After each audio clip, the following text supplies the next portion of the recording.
আমার বিশ্বাস মানুষ ফুঁসে উঠেছে। রাস্তাঘাটে আপনি সামাজিক যোগাযোগ মাধ্যমে দেখবেন প্রত্যেকটা মানুষ বলে শেখ হাসিনা ভালো ছিল, শেখ হাসিনা কি প্রয়োজন। কাজী এই সব পরিকল্পনা আইয়ুব খান চেষ্টা করেছে, ইয়াহিয়া খান চেষ্টা করেছে, ৭৫-এর 15 আগস্টে দখলকারীরা চেষ্টা করেছে, 111 আলার চেষ্টা করছে, তারা সফল হবে না। আমরা একসঙ্গে সবকিছু মোকাবেলা করব। অবশ্যই আমরা বাংলাদেশে যাব। কত কোটি মানুষকে জেলখানায় তারা আটক রাখবে? নিশ্চয়ই পারবে না। আমাদের সে প্রস্তুতি অবশ্যই চলছে। শেখ হাসিনার সঙ্গে আপনার কথা হয়েছে কিনা? শেখ হাসিনা কেমন আছেন? কৌতূহল থেকে জিজ্ঞেস করলাম। শেখ হাসিনার সঙ্গে কি মানে আপনি কি দেখতে পেয়েছেন তাকে ৫ই আগস্টের পর? বিভিন্ন সময় তিনি অনলাইনে যুক্ত হয়েছেন। কিন্তু সাধারণের তাকে এখনো দেখবার কোনো সুযোগ হয়নি। তিনি ভিডিও কলে যুক্ত হননি। সেই কৌতূহল থেকে জিজ্ঞেস করলাম, সাংবাদিক হিসেবে কৌতূহল। এবং আরেকটা প্রশ্ন হচ্ছে যে আপনাদের দলীয় সভাপতির নির্দেশনা কি আপনাদের প্রতি এখন? এবং দলটা যে নিষিদ্ধ হয়েছে, এই দলটির বিরুদ্ধে যে গুরুতর সব অভিযোগ এসেছে, সেই বিষয়গুলো নিয়ে আপনারা কিভাবে দেখেন? এই যে দেশে যাব বলেন, বা শেখ হাসিনাও প্রায়শই বলেন অনলাইনে যে উনি আসবেন, মানে বাংলাদেশ যাবেন। উনি কিভাবে যাবেন? উনি গিয়ে আন্তর্জাতিক অপরাধ ট্রাইব্যুনালে উনার বিরুদ্ধে যে অভিযোগ হত্যার এবং নানা রকম মানবতা বিরোধী অপরাধের, সেগুলোর মুখোমুখি হবেন? দেখুন, আমি হাসি সংবরণ করতে পারিনি, খুবই দুঃখিত যে উনি আন্তর্জাতিক ট্রাইব্যুনালে বিচারের মুখোমুখি। আমি দেখলাম chief prosecutor advocate Mohammad Tajul Islam প্রথম দিনে তদন্ত রিপোর্ট পড়ার সময় বললেন যে তদন্তে পাওয়া গেছে শেখ হাসিনা ফোন করে বিভিন্ন জায়গায় বলছেন মেট্রো রেলে আগুন দাও, পদ্মা সেতুতে আগুন দাও, বিভিন্ন জায়গায় আগুন দাও। আগুন যারা দিয়েছে তারা নিজেরা বলতেছে আমরা আগুন দিয়েছি, আর কোর্টে রিপোর্টে বলা হচ্ছে শেখ হাসিনা ফোন করে আগুন দিতে বলেছে। এই জাতীয় হাস্যকর গল্প, আরব্য রজনীর যে উপন্যাস, সেই উপন্যাসের কাহিনীকে হার মানাচ্ছে এমন একটা বিচার প্রক্রিয়াকে আমরা বিচার প্রক্রিয়া দেখি না।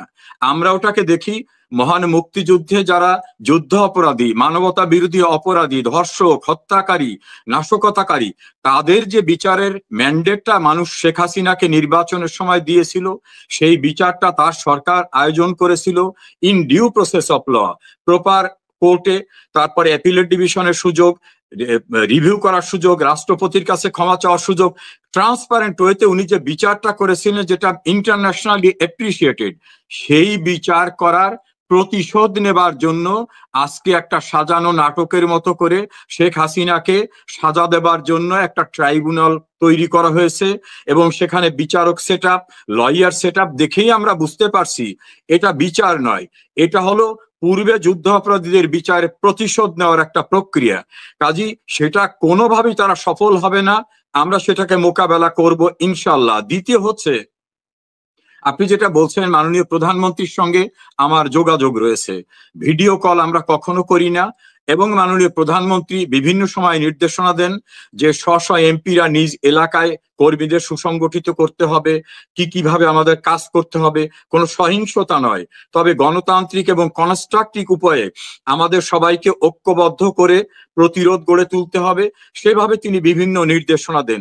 সেই নির্দেশনা শুধু আমাদের বিচ্ছিন্নভাবে না, এক একটা গ্রুপ করে, টেলিগ্রাম গ্রুপ করে, বিভিন্ন গ্রুপ করে প্রতিটি জেলায় প্রতিটি কমিউনিটিকে, লয়ার কমিউনিটি, সাংবাদিক কমিউনিটি, দলের নেতৃবৃন্দ সবখানি তিনি সক্রিয় আছেন। এবং ওনার সঙ্গে কথা বলে, ওনার অ্যাক্টিভিটিস দেখে আমার বিশ্বাস জন্মেছে যে আমাদের চেয়ে অনেক বেশি প্রাণ অফুরান শক্তির অধিকারী উনি। এবং ওনার দৃঢ়চেতা যে মানসিকতা, ওনার যে অদম্য বিশ্বাস এবং শক্তি, আর ওনার যে দূরদৃষ্টি, অতীতে আমি খুব কাছের থেকে ওনাকে দেখেছি।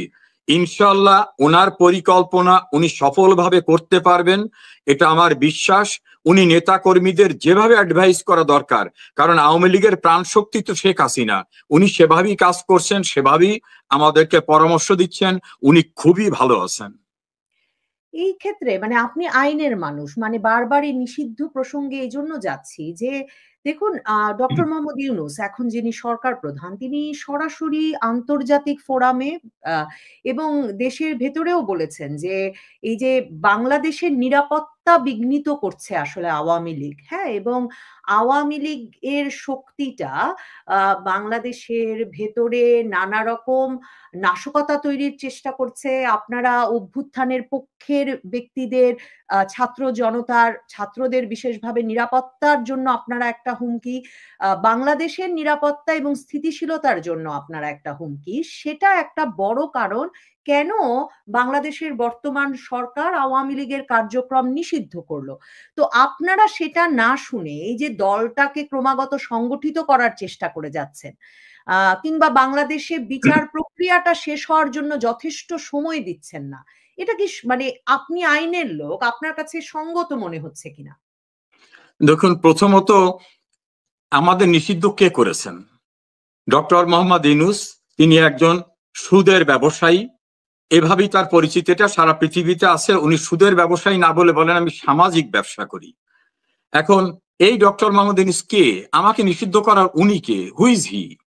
আমার তিনি দেশের সরকার প্রধান, মানে একটি অভ্যুত্থানের পর ছাত্র জনতা বা বাংলাদেশ সেনাবাহিনী, মানে আমি মনে করি যে এই সকল পক্ষ মিলে যে সরকারটি গঠন করে দিয়েছে, সেই সরকার প্রধান ডক্টর মোহাম্মদ ইউনূস। দেশ স্বাধীন হওয়ার পূর্বেও আওয়ামী লীগকে নিয়ে সমস্যা ছিল। দেশ স্বাধীন হওয়ার পরেও কিন্তু আওয়ামী লীগকে বিভাজন করা, বঙ্গবন্ধু এবং তার সবচেয়ে বিশ্বস্ত সহকর্মীদের হত্যা করা, বঙ্গবন্ধুর পরিবারের সবাইকে হত্যা করা, আওয়ামী লীগের নাম উচ্চারণ করলে এমনকি ৭ই মার্চের ভাষণ বাজালেও পিটিয়ে মেরে ফেলার মতো ঘটনা ঘটেছে। সেই পরিস্থিতি মোকাবেলা করে কিন্তু আওয়ামী লীগ ঘুরে দাঁড়িয়েছে বঙ্গবন্ধু কন্যা শেখ হাসিনার নেতৃত্বে। তো সেই অবস্থার চেয়ে খারাপ অবস্থা এখন না। বঙ্গবন্ধু তার পরিবার হত্যা, তার সহকর্মীদের হত্যা, রাস্তাঘাটে কোথাও দল করা যাবে না, পিটিয়ে মেরে ফেলা। আজ তো বঙ্গবন্ধু কন্যা আওয়ামী লীগের প্রাণ যিনি শেখ হাসিনা, তিনি বেঁচে আছেন, আওয়ামী লীগের নেতৃবৃন্দ বেঁচে আছেন।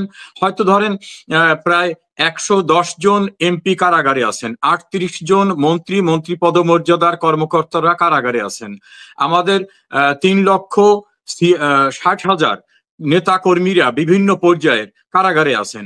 এই পরিস্থিতির ভিতরেও কিন্তু আওয়ামী লীগ বিভিন্নভাবে সুসংগঠিত হচ্ছে। কাজে আওয়ামী লীগ যে নিষ্ক্রিয় হয়ে যাচ্ছে, এই অভিযোগটা সত্য না, ধারণাটা ঠিক। ডক্টর মোহাম্মদ ইউনূস যিনি এখন রাষ্ট্র ক্ষমতা দখলে আছেন, তিনি ক্লিনটন ফাউন্ডেশনে নিজেই বলেছেন যে হঠাৎ করে এটা কোনো ঘটনা না, মেটিকুলাস ডিজাইন করে দীর্ঘদিনের ধারাবাহিক পরিকল্পনার মধ্য থেকে তারা শেখ হাসিনাকে স্থানান্তর করতে সক্ষম হয়েছেন। এবং তার যারা নিয়োগকর্তা অর্থাৎ ছাত্র নেতারা, তারা বিভিন্নভাবে বিভিন্ন ফোরামে, টেলিভিশন, বিভিন্ন জায়গায় বলছেন যে আমরা শেখ হাসিনাকে উচ্ছেদের জন্য পুলিশ হত্যা করেছি, মেট্রো রেলে আঘাত করেছি, বিভিন্ন সরকারি স্থাপনায় আগুন দিয়েছি। তাহলে এইগুলো ছিল অসাংবিধানিক কাজ। অসাংবিধানিক কাজ যারা করবেন, তাহলে আমাদের কনস্টিটিউশনাল ডিক্টাম কি? কনস্টিটিউশনাল দায়িত্ব হচ্ছে একটি সরকারের দেশের মানুষের জীবন সম্পত্তির নিরাপত্তা নিশ্চিত করা। যখন ল এনফোর্সিং এজেন্সি দেখছে যে সরকারের বড় প্রতিষ্ঠান, সরকার নেটা রাষ্ট্রের প্রতিষ্ঠান ভেঙে ফেলা হচ্ছে, পুলিশকে হত্যা করা হচ্ছে, বিভিন্ন জায়গায় আগুন দেওয়া হচ্ছে, তখন কিন্তু আত্মপক্ষ সমর্থনের জন্য তাদেরও সুযোগ রয়েছে ওই সকল ঘটনা যারা ঘটাচ্ছে, নাশকতা করছে, তাদেরকে প্রতিরোধ করার জন্য বিভিন্ন ব্যবস্থা নেওয়া। যখন তারা দেখছে যে পুলিশকে মেরে টাঙিয়ে রাখছে, তখন কিন্তু তাদের উপরে যে হামলা, সেই হামলা রক্ষা করার। দ্বিতীয়টা হচ্ছে তারা নিজেরাই স্বীকার করতেছে বিভিন্ন ফোরামে যে এই মৃত্যু তারা ঘটিয়েছে, ফলে আমরা যে ঘটিয়েছি সব মৃত্যু, এই অভিযোগটা আদৌ সত্য নয়।